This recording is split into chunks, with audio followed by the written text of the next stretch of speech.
Kung alas 9 ka, mga alas 10 naman sa Montevista.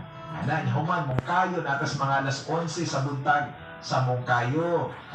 Kaya pagbalik na to, ato na tas Compostela. Yes. Ayan, sa Compostela, mga launa sa hapon. Kaya ato ta dito sa New Bataan, sa Jeffrance Pharmacy, musuroy ta diha pohon.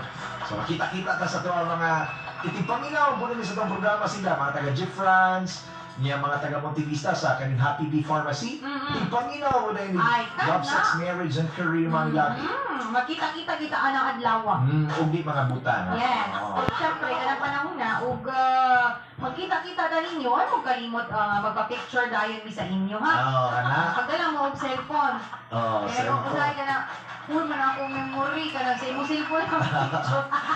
Sige lang. Saan mo ako pag-atay sa inyo sa picture? Doon na sa Facebook, i-post lang na to. Kung Yes. makita niyo yung mga picture dito, pwede na po niyo i-save. Ana.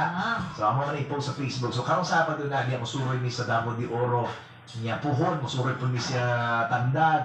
Na basta kayo, magkitaan lagi na mo, pangitaan lagi na mo pamaagi ka nung basta makasuroy lagi niyo sa inyo mga